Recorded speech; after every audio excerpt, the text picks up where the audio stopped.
बिस्मिल्लाहिर्रहमानिर्रहीम। अस्सलाम वालेकुम नाज़रीन, मैं वास्मा शिराजी। प्रोग्राम है फैसला आपका। आपको सन 2018 नया साल बहुत बहुत मुबारक हो और अल्लाह करे कि ये नया साल पाकिस्तान के लिए तरक्की और एक बेहतरीन साल जो है वो बने, हम सब के लिए सेहत सलामती वाला साल बने और पाकिस्तान के लिए रोशन साल बने। ये तो साल नौ की खुशियां हम अभी मना ही रहे थे कि बीच में जो रंग में भंग डाला है वो डोनाल्ड ट्रंप साहब जो हैं उनके स्टेटमेंट ने डाला, और ये स्टेटमेंट उन्होंने बकाये में होशो हवास दिया है जो कि अभी तक पता चल रहा है। और जो स्टेटमेंट है वो आपके सामने उन्होंने जो आज अपनी ट्वीट है उसमें ये कहा कि पाकिस्तान जो है उसने अपने 15 साल में 33 अरब डॉलर्स पाकिस्तान को अमेरिका ने दिए हैं, लेकिन उसके एवज पाकिस्तान ने धोखा दिया है, फरेब दिया है और झूठ बोला है।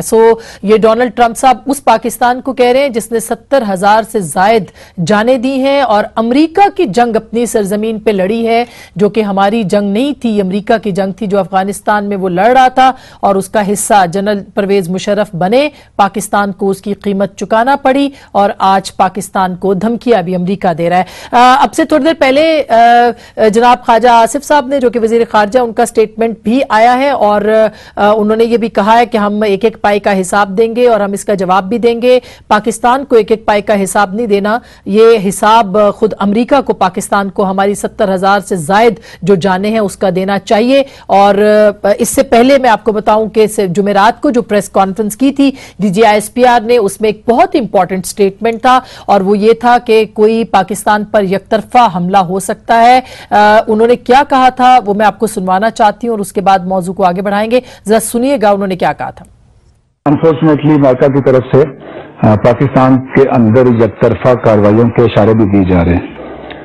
हम किस किस्म के दोस्त हैं और कैसे लाई हैं कि हमें नोटिस दिए जा रहे हैं। किसी मुमकिन यकतरफा कार्रवाई की सूरत में हमें एक कौम की तरह खड़ा होना है।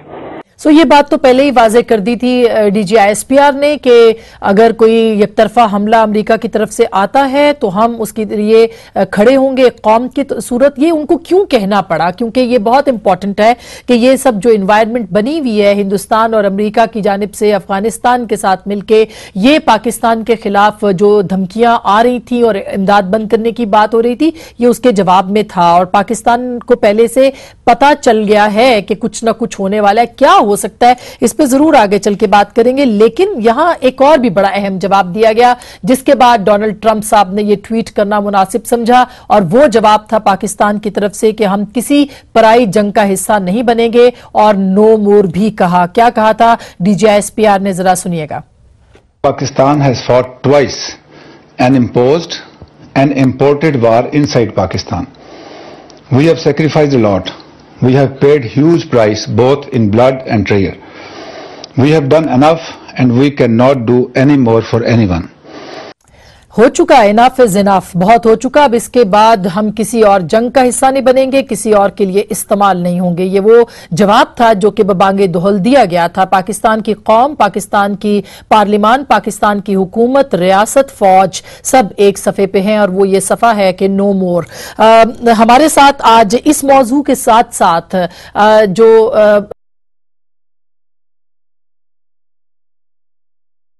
और फिर जो धरनों की कॉल्स हैं नए साल के अंदर होने क्या लगा है, क्या हो रहा है, हमारे साथ मौजूद हैं सेनेट में कायदे बेख्तलाफ हमारे पहले साल के प्रोग्राम में जनाब एतजाज एहसन साहब, उनसे गुफ्तगू करेंगे। सर बहुत बहुत शुक्रिया हमें ज्वाइन करने का, आपको नया साल मुबारक हो और हमारा पहला प्रोग्राम भी आप ही के साथ हो रहा है नए साल का। एक तो ये जो स्टेटमेंट है और डोनाल्ड ट्रंप की, आप इसके ऊपर क्या कहेंगे और पाकिस्तान का जवाब क्या होना चाहिए, पार्लिमान की तरफ से क्या कहेंगे? आसमा, एक तो आपको भी और आपके सारे नाज़रीन को भी नया साल मुबारक हो। अल्लाह करे ये पिछले गुज़श्ता बहुत से सालों से बहुत बेहतर और रोशन हो, पाकिस्तान के लिए, पाकिस्तानियों के लिए, आइन के लिए, जमहूरियत के लिए, अदल के लिए, इंसाफ के लिए, हर लिहाज से इस्तेकाम के लिए, ये पाकिस्तान के लिए अल्लाह करे बेहतर साल हो। जहाँ तक ट्रंप का ताल्लुक है और ट्रंप के बयानात और ट्वीट्स का ताल्लुक है, ये पाकिस्तान को मेरा ख्याल है एक बात समझ लेनी चाहिए कि पाकिस्तान से ये जो डोनाल्ड ट्रंप है ये हिसाब मांगता रहेगा, और इसको जो अट्रैक्शन है, एक डिस्ट्रैक्शन है और एक अट्रैक्शन है।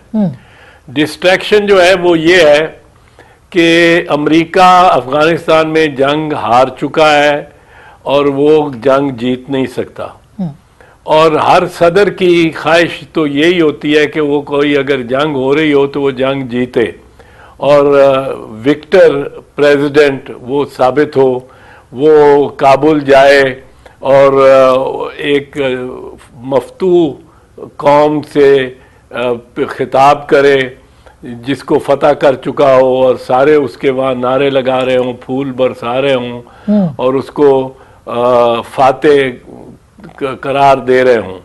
ये ऐसा तो होने वाला नहीं, ना इसके 4 सालों में ना उसके बाद। अमेरिका जंग हार चुका है। जो उसको अट्रैक्शन एक है वो इंडिया की है। इंडिया के साथ, इंडिया वही इंडिया है जिसका वजीर आजम मोदी, उसको वीज़ा नहीं मिलता था अमेरिका का, क्योंकि उसने गुजरात में उसकी हुकूमत के दौरान जब वो चीफ मिनिस्टर था सन 2002 में, तो मुस्लिम कुछ फसादात जो हुए थे उसमें मुसलमानों को ज़िबा किया गया था, कत्लेआम, बिल्कुल मुसलमान और कत्लेआम हुआ। उसकी जिम्मेदारी सुप्रीम कोर्ट तक ने, इंडियन सुप्रीम कोर्ट ने भी उस पर डाली हुई थी और अमेरिका ने भी डाली हुई थी। अब वो अमेरिका की एक ज़रूरत बन गया है, क्योंकि अमेरिका ने काउंटर करना है असल में चीन को, बिल्कुल, और चीन को काउंटर करने के लिए उसको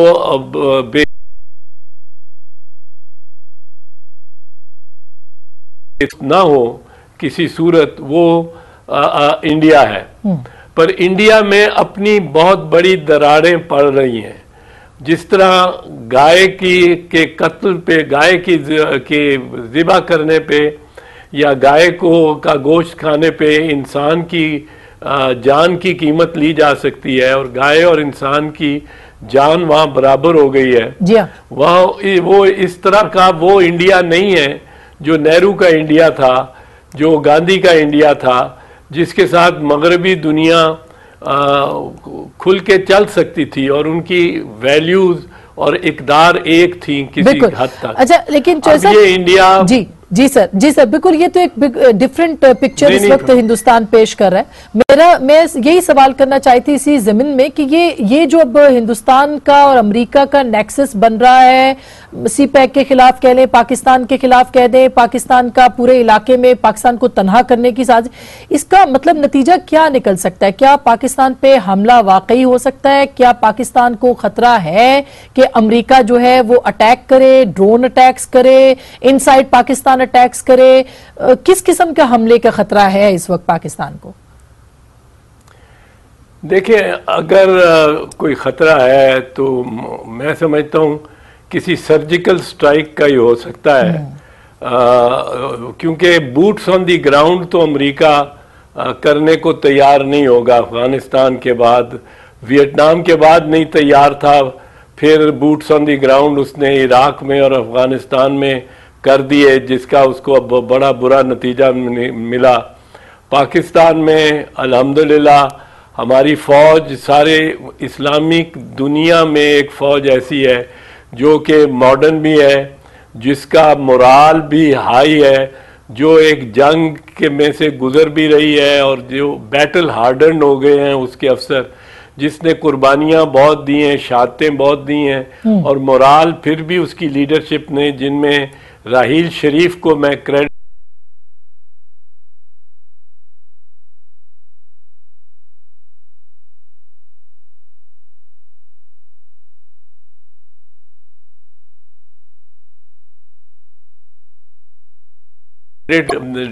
वो पहला आर्मी चीफ था जो डेस्क के पीछे नहीं बैठा हुआ होता था, वरना सारे army chiefs behind the desk थे। और गलती कौन सी हुई? कमर जावेद बाजवा भी ऐसा ही, उसी कमर जावेद बाजवा भी उसी रिवायत पे चल रहा है, और उसी तरह एक फ्रंट फुट पे खेलने वाला आर्मी चीफ जो कि हर जगह पहुंचा होता है, फ्रंट लाइंस पे होता है, FDLs पे होता है, नजर आता है, जिससे मोराल जो है सोल्जर का, सिपाही का और अफसर का, आप देखें नौजवान अफसर शहीद हो रहे हैं, कप्तान शहीद हो रहे हैं, मेजर शहीद हो रहे हैं, और तो उनका मोराल हाई रखने के लिए बड़ा जरूरी है कि जो सालार हो वो खुद उनके दरमियान कहीं ना कहीं पाया जाए, जहां कोई ब्लास्ट हो वहां पाया जाए। बिल्कुल, इसमें तो कोई शुबा नहीं। पाकिस्तान बिल्कुल चौधरी साहब, ये तो आप देख रहे हैं इस वक्त जो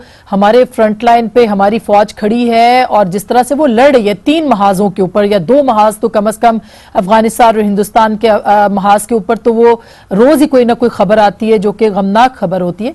आपने गलती की बात की थी जनरल राहील शरीफ की कि उनसे रिटायरमेंट के बाद गलती हुई।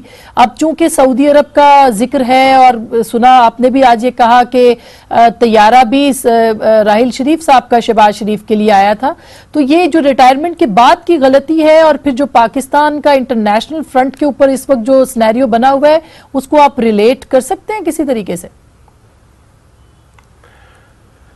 जी, इंटरनेशनल जो एक बना हुआ माहौल उसमें तो नहीं, पर 2 खानदानों में जो माहौल रहा है उसमें इसको रिलेट किया जा सकता है, और वो है house of Saud and house of शरीफ्स।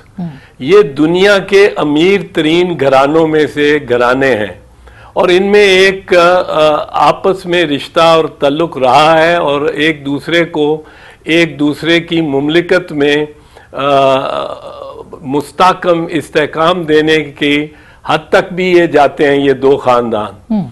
और राहील शरीफ को जो इजाज़त मिल गई उसके बाहर जाने की और कमांड संभालने की 34 मुल्कों की एक फ़ौज है जो अभी तक नज़र तो नहीं आई, कोई इमेजिनरी फ़ौज है, हवाई फ़ौज है, पर उसके वो आर्मी चीफ है और चूंकि वो सऊदी अरब की तरफ से मुंतखब किए गए हैं, उनकी एक अहमियत है और उनके मातहत और उनके तसर्रुफ में बहुत सारे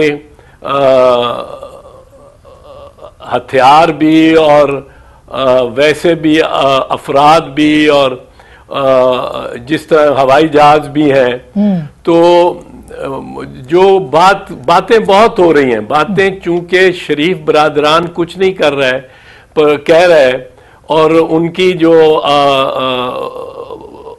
ये अपनी मरियम औरंगजेब है वही स्पोक्स पर्सन तर्जुमानी कर रही हैं, जिन्होंने सुना है कि आज कहा है कि सियासतदानों को बात बिगाड़नी नहीं चाहिए, हुकूमत ने जो वर्जन दे दिया है वही दुरुस्त वर्जन है, उसको मान लें और वरना उसको ठोस सबूत से झुठलाएं।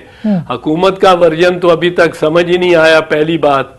दूसरी बात, हुकूमत का वर्जन क्या हुकूमत सियासतदानों की हुकूमत नहीं है? क्या मरियम औरंगजेब पाकिस्तान फौज में मेजर जनरल हो गई हैं या एडमिरल हैं नेवी की?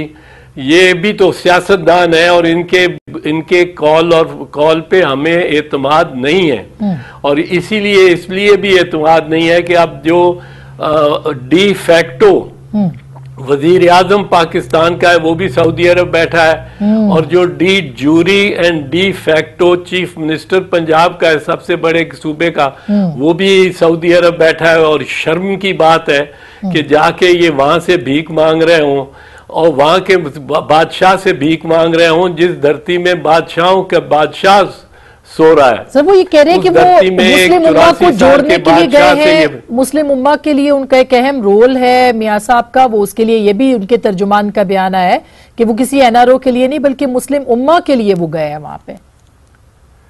वो मैं अर्ज करता हूं, जो बातें हो रही हैं, बहुत सी बातें हो रही हैं। एक बात हो रही है मिसाल के तौर पे कि शहजादों से पैसे लेने हैं, शहजादा वो जो मोहम्मद बिन सलमान MBS है, उसने क्राउन प्रिंस, उसने उनसे निकालने हैं, तो उन्होंने जो बयानात दिए हैं, उन्होंने कहा हम तो शरीफ खानदान हमसे रिश्वत भी लेता रहा है और रिश्वत के पैसे यहाँ देता भी रहा है, तो इसलिए उनको तलब किया गया। चले ये बात ना माने, मैं इस पे ये जरूर नहीं कान धरता, सही। पर फिर ये कहा जाता है कि छोटा भाई गया है रहील शरीफ के जरिए कोई ना कोई सुनवाई, कोई किसी ना किसी कान में कोई कान मिल जाए जो इनकी बात सुन ले।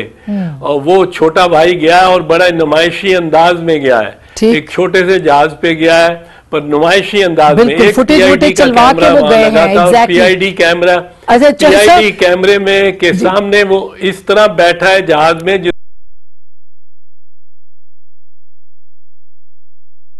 है कि वो लोगो जो टेल पे लोगो होता है सऊदी अरब का, हाँ। वो भी नजर आए।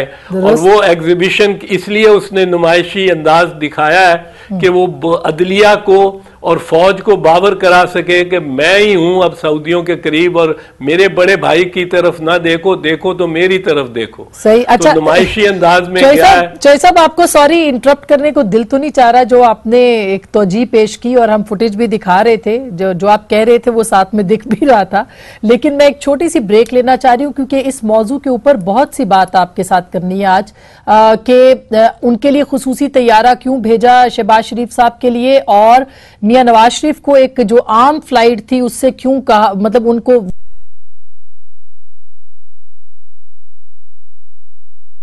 रहे हैं, जबकि शहबाज शरीफ साहब जो हैं उनके वहां के जो दौरे हैं, जाहिर है कि वो उम्रा भी किया उन्होंने, उसकी भी वो फुटेज मुस्तकिल आ रही है। हो क्या रहा है सऊदी अरब में और क्या इसकी कोई इंटरनेशनल सिग्निफिकेंस भी है? कोई वाकई एनआरओ हो रहा है, कोई इलाकाई तौर पे कुछ ऐसी चीजें हैं, या फिर मुस्तकबिल का जो पाकिस्तान के अंदर खाका है उसकी कुछ तशबीह दी जा रही है या उसको तैयार किया जा रहा है? अनफॉर्चुनेटली प्रेसिडेंट्स बहुत सी रही हैं पाकिस्तान की इंटरनल पॉलिटिक्स में सऊदी अरब के किरदार के हवाले से। एक छोटी सी ब्रेक लूंगी और ब्रेक के बाद इस मौजू पे जरूर बात करेंगे, आप हमारे साथ।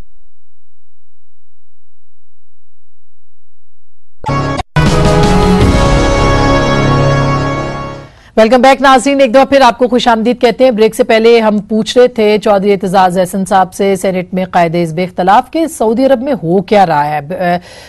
एनआरओ की खबरें हैं, चौधरी साहब एनआरओ कोई मतलब लोकल लेवल के ऊपर इतनी ओपनली शहबाज साहब नवाज साहब कैसे जा सकते हैं कि वो, जबकि पता है कि पाकिस्तान में अब ये 2000 या 2002 तो है नहीं कि कुछ सामने नहीं आए, तो कैसे एक लोकल मामले के लिए वो सऊदी अरब कैसे जा सकते हैं? इलेक्शन भी सर पे है, अपोजिशन भी ग्रैंड अलायंस बना के बैठी हुई है। बड़ी शर्म की बात है आसमा ये तो कि लोकल मामलात के लिए ये जाके सऊदी अरब के दरबार में बैठे हैं, बादशाह के दरबार में, और कोशिश करें कि वो इंटरवीन करें। अब लोग कहते हैं, मुझे आज बार रूम में लोगों ने कहा कि अगर आप सऊदियों की इंटरवेंशन मांगते हैं और खुद जाके मांगते हैं तो फिर अपनी फौज की इंटरवेंशन को क्यों अपोज करते हैं? वो तो अपनी फौज तो अपनी है, ये सऊदी तो बद्दुओं की जाके आप इंटरवेंशन और उनसे चाहते हैं कि वो मदाखलत कर लें आपके बिहाफ पे।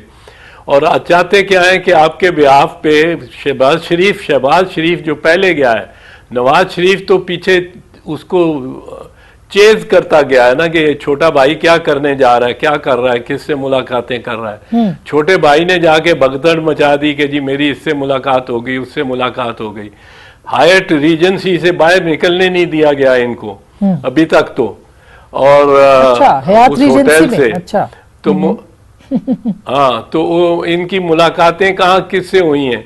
वो सऊदी तो इतने फंसे हुए हैं, वो अपने शहजादों को, जो शहजादे खुद शाही खानदान से ताल्लुक रखते हैं, उनको गिरफ्तार करके उनको होटल पूरा उनके हवाले किया हुआ है, एक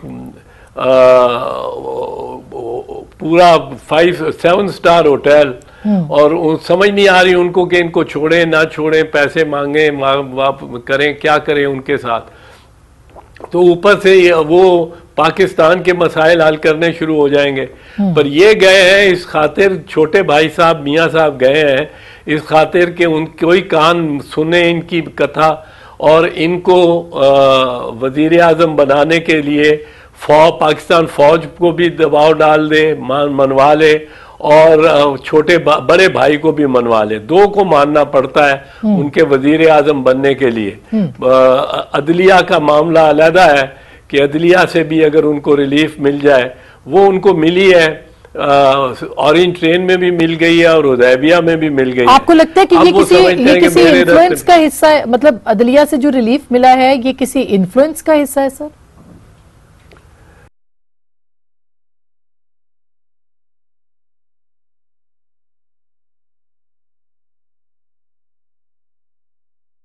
ट्रेन चलती रहे, चाहे चुबुर्जी बाढ़ में जाए और शालीमार बाग बाढ़ में जाए, 4-4, 5-5 100 साल की जो असासे हैं और बहुत सारे असासे हैं, पर ऑरेंज ट्रेन चल जाए 1 लाख बंदे के लिए, जिसके लिए सब्सिडाइज्ड होगा। पहले तो ऊँटा लेने के लिए हर शहर से लोग आ जाएंगे पाकिस्तान में देखने के लिए कि किस तरह गाड़ी रुकती है, खुद दरवाजे खुल जाते हैं, खुद दरवाजे बंद हो जाते हैं, और ये अजूबा देखने के लिए आ जाएंगे। पर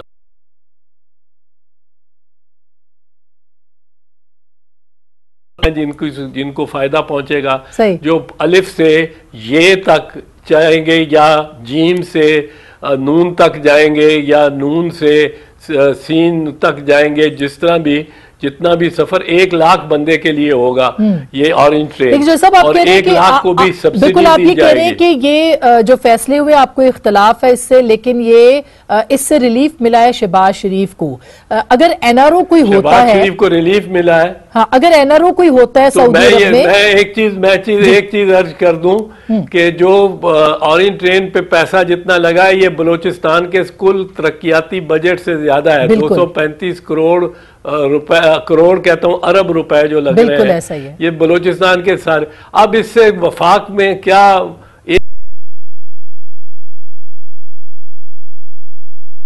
1 लाख, उससे इलेक्शन पे बड़ा असर पड़ जाएगा अगर उस वक्त इसने ये ऑरेंज ट्रेन चला दी। हुदैबिया में इसलिए मैं उस फैसले से बसद एहतराम इख्तलाफ करता हूं कि फौजदारी मुकदमा कभी जायदुल मियाद हो ही नहीं सकता, आसमा हो ही नहीं सकता। कातिल 20 साल बाद पकड़ा जाए, डकैत 15 साल बाद पकड़ा जाए, रेपिस्ट 15 साल बाद पकड़ा जाए, वो उस पर मुकदमा चलेगा ही चलेगा। सही। जो मनी लॉन्ड्रिंग का क्रिमिनल केस है कि 1.5 अरब या 1.25 अरब रुपया इन्होंने मनी लॉन्डर किया है, ये पाकिस्तान का पैसा है, ये डाका है। अच्छा चौधरी साहब, सॉरी, एक क्विक टाइम चेक के लिए हम जाते हैं, वापस आके बिल्कुल यहीं से सिलसिला जोड़ेंगे कि हुदैबिया पेपर मिल्स का जो फैसला था उससे किस हद तक शहबाज शरीफ को रिलीफ मिला है, और फिर ये भी कि अगर कोई एनआरओ होता है तो उससे क्या हम ये समझ लें कि हमारी अदालतें और हमारी इस्टेब्लिशमेंट और हमारे जो लोकल पॉलिटिकल पार्टीज हैं वो भी इन्फ्लुएंस हो जाएंगी या उसका कुछ रिएक्शन भी होगा? ब्रेक के बाद इस पे बात करेंगे। वेलकम बैक नाजरीन, एक बार फिर आपको खुशामदीद कहते हैं। हमारे साथ मौजूद हैं जनाब चौधरी एतजाज एहसन साहब, माहिर कानून भी हैं, सियासत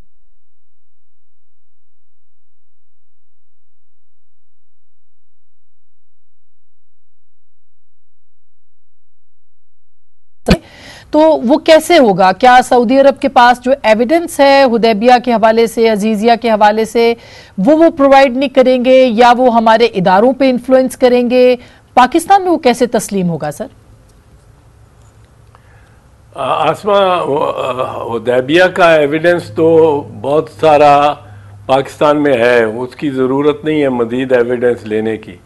वो तो इसहाक डार की अपना बयान है, उसके अलावा काजी फैमिली के बयानात हैं, एफिडेविट्स हैं, वो सब कुछ है। लेकिन मेरे ख्याल में एनआरओ इसलिए नहीं हो सकता कि एनआरओ होता है जबकि ये अंदरूनी, एनआरओ एक अंदरूनी काम है। अंदर अगर ये तय हो जाए कि हम नवाज शरीफ के खिलाफ और शहबाज शरीफ के शरीफ खानदान के खिलाफ कोई फौजदारी कार्रवाई नहीं चलेगी, कोई मुकदमात नहीं बनेंगे, जो बने हुए हैं वो ख़त्म हो जाएंगे। तो इसके लिए तो तरामीम चाहिए, आईनी तरामीम भी चाहिए और कानूनी तरामीम भी चाहिए। और ये तरामीम इनके हाथ में नहीं है, नून लीग के हाथ में नहीं है, ना किसी के हाथ में है। ये जब तक अपोजिशन और अपोजिशन की 1-2 छोटी जमातें भी निकल जाएं हाथ से तो ये 2/3 मेजॉरिटी लेना बड़ा मुश्किल काम हो जाएगा। तो वो तो लोग भी नहीं मरेंगे। इसके जो शहबाज शरीफ बयानियां लेके गए थे और जो इनका ख्वाहिश थी कि वहां सुनी जाए, जो सुनी ही नहीं गई इनकी बात, वो बयानिया था दरअसल मसलक की बुनियाद पर कि वो मजलूम बन रहे थे सऊदियों के सामने कि मेरे खिलाफ सारे बरेलवी खड़े हो गए हैं और आपस में इन्होंने इत्तेहाद कर लिया है। ताहिरुल कादरी भी बरेलवी फ़िक़ा से ताल्लुक़ रखते हैं और बाकी जो सियालवी और वो कादरी और रिजवी ये सारे ये भी बरेलवी फ़िक़ा से ताल्लुक़ रखने वाले हैं। तो ये एक वो सऊदी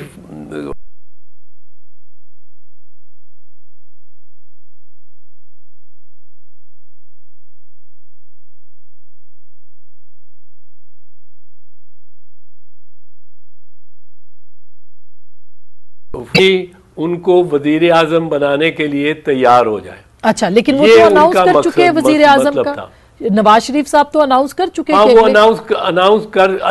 अनाउंस कर चुके हैं, पर अनाउंसमेंट और बन जाने में बड़ा फर्क होता है। और बहुत से नवाज शरीफ ने और मरियम ने जो एक नई टीम खड़ी की है, जिन्होंने उनके लिए बड़ा की सारी टीम को और अपनी बेटी को तर्क करके नवाज शरीफ ने जाके लंदन के फ्लैट्स में सारी उम्र बाकी तो नहीं गुजारनी और ऑक्सफोर्ड स्ट्रीट पे शॉपिंग करता फिरता नजर आए नवाज शरीफ। ऐसा तो होने नहीं जा रहा कि नवाज शरीफ सारी जिंदगी के लिए अपनी बेटी को साथ लेके और वो वहाँ चला जाए और ये हो जाए। ये अभी इनमें बड़ी शार्प डिवीजन है। और किसी दूसरे देखें, एक और मैं आपको बात बताऊं। तो सब आपने ये भी कहा था सॉरी कि मुझे आइन और नवाज शरीफ का वोट बैंक है, शहबाज का वोट बैंक नहीं है, तो अगले इलेक्शन के लिए उनको मरियम चाहिए और नवाज शरीफ साहब चाहिए। तो हो सकता है कि वो उनको यही कन्विंस करने की कोशिश कर रहे हो कि आप इनका साथ दें अगले इलेक्शन के लिए, ताकि जाहिर है कि इन्वेस्टमेंट है, बहुत सारी इन्वेस्टमेंट है दोनों की, दोनों मुल्कों की, दोनों खानदानों की एक दूसरे के ऊपर। वो सऊदिया में तो इसी खातिर इसी ख्याल से शहबाज शरीफ गए हैं ना। पर अब नवाज शरीफ ये मुझे नहीं लगता मानने को तैयार है। पर एक और चीज इसको देखें, बड़ी अहम चीज है, आईनी बात है। पाकिस्तान आईन के 280 से जायद जो आर्टिकल्स हैं वो सारे के सारे पढ़ लें, सारे के सारे पढ़ लें। उनमें कहीं हाउस ऑफ सऊद का जिक्र नहीं है कि उनका कोई हाउस ऑफ सऊद का कोई किरदार होगा या होना चाहिए। अगर कोई हाउस ऑफ सऊद का किरदार बनता है तो जो उस किरदार को करवाने की कोशिश कर रहा है पाकिस्तान में, वो आइन की खिलाफ वर्जी कर रहा है और ये आर्टिकल 6 उस पर लगने का इम्कान है। अच्छा, तो ये चीज ये समझ नहीं आती और हम तालियां बजा रहे हैं कि जी वो उनको जहाज में भेज दिया और जहाज पे ले गए और बड़ा भाई तो खैर कमर्शियल फ्लाइट पे गया, उसको तो जहाज उन्होंने भेजा भी नहीं। इस सर इधर तो आर्टिकल जनरल मुशर्रफ पे नहीं लगा तो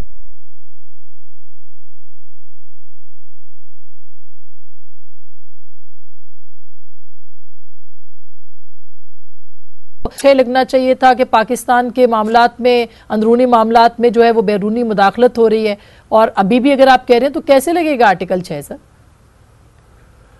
अब ये लगे या ना लगे, अगर आर्टिकल 6 मुशर्रफ पे नहीं लगा तो फिर तो किसी पे लगना भी नहीं चाहिए।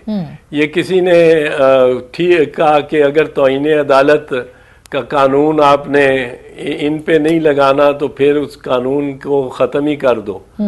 ये कवानीन जो नहीं लगने वाले किसी पे, इनको तो ख़त्म ही होना चाहिए फिर। और लेकिन मैं तो एक आईनी बात कर रहा हूँ उस हद तक कि जिस हद तक आइन के में मौजूद शिके हैं और आइन के जो तकाजे हैं। अब आप मुझे समझ नहीं आती, चीफ मिनिस्टर पंजाब भी हों, वजीर आजम बनने के आप दावेदार भी हों और भीख आप दूसरे मुल्क के हुक्मरानों से मांग रहे हैं और खुल के मांग रहे हैं और बड़ी खुशी से, बड़ी एग्जिबिशन और नुमाइशी अंदाज में आप वहां जाते हो और फिर आप कहते हो कि आप पाकिस्तान का झंडा सर बुलंद रखेंगे और कभी एक पैसे की भी आप पे अगर निकल आई बदउनवानी तो आप सियासत छोड़ देंगे, आप ये कर देंगे, वो कर देंगे। अच्छा चौधरी साहब, ये भी इम्पोर्टेंट बात है जो आपने कही कि जाहिर है कि ये तो बैरूनी मुदाखलत तो होती रही पाकिस्तान के हमेशा सियासत के अंदर, लेकिन अभी आज जो माइनस नवाज का फॉर्मूला हम सुन रहे थे बहुत, लेकिन आज जो समाअत के लिए हो गई मंजूर दरखास्त कि आर्टिकल 203 जो है इंतखाबी इस्लाहात का, इसका ताल्लुक जो है इसके ऊपर यानी अब समाअत होगी, इस पे दलाइल होंगे, उसका आपको फ्यूचर क्या लग रहा है सर? क्या ऐसा हो सकता है कि नाअहलियत वाली जो शिक है वो सुप्रीम कोर्ट स्ट्राइक डाउन कर दे, या क्या आप क्या समझते हैं? मेरे ख्याल में, मेरी अपनी राय में, अभी सुप्रीम कोर्ट ने फैसला करना है, बहस सुननी है, दोनों अतराफ से बहस सुननी है। सो मैं नहीं कह सकता बहस की कौन सी ज़्यादा कन्विंसिंग हो, कौन सी ज़्यादा कारगर हो, पर जो मेरा बादियों नज़र में ख्याल है ये डिस्क्वालीफाई को आईनी ऐसी शिक नहीं है कि डिस्क्वालीफाई हो जाए, लेकिन इसके दोनों तरफ बहस बड़ी जामे की जा सकती है कि जो बंदा डिस्क्वालीफाइड है टू बी एन MNA वो बाहर से बैठ के पार्टी हेड के तौर पे, खासकर अंडर आर्टिकल 63A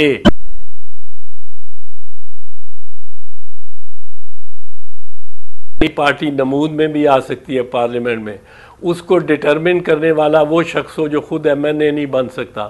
ये भी बहस है दूसरी तरफ से। तो अब अदालत को कौन कन्विंस कर लेता है। अच्छा,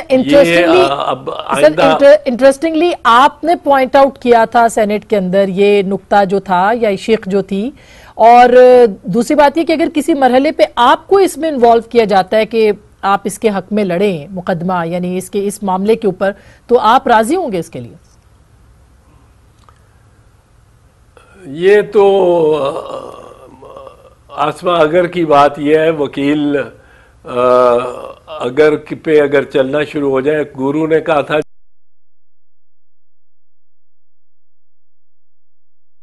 चांसेस भी हो सकते हैं ना चौधरी साहब, ये सबकी ख्वाहिश तो हो सकती है कि आप मुकदमा लड़ें, क्योंकि आप ज्यादा जामे दलाइल इस पे देते रहे हैं और देते आ रहे हैं। तो बहरहाल इसलिए मैंने सवाल पूछा था। सर, लास्ट क्वेश्चन ये है कि आपको इंतखाबात होते नजर आ रहे हैं 2018 के या नहीं?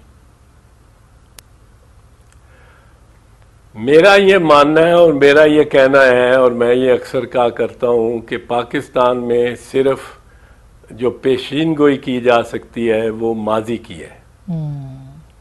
क्या बात है। नवाज शरीफ जिस डगर पे चल रहे हैं, ये सारा घर को आग लगाने की डगर है, और उनके साथी और उनके अवारी, उनके अब फॉरेन मिनिस्टर जिस तरह है, वो जो बात करते हैं, वो तो ट्रंप जो बात कर रहा है वही बात हमारा फॉरेन मिनिस्टर और हमारा प्राइम मिनिस्टर कर चुका है।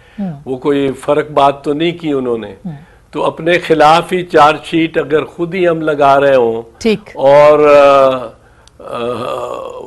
मतलब है अपनी टांगों पे कुल्हाड़ियां लगाने की खुद ही रविश हो, ठीक सर, तो उस पे अब कोई इनको रोक तो नहीं सकता। वज़ीर आज़म है पाकिस्तान के।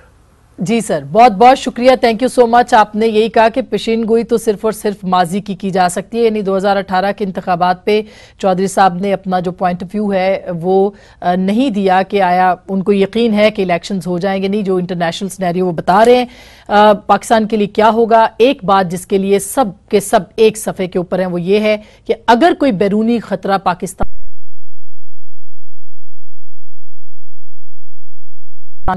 फौज के साथ खड़ी होंगी और अवाम भी खड़े होंगे, और यही एक अहम पैगाम है। होने के लिए बहुत कुछ है, लेकिन आने वाले दिनों में अवाम बहुत इंपॉर्टेंट होंगे। फैसला आपका।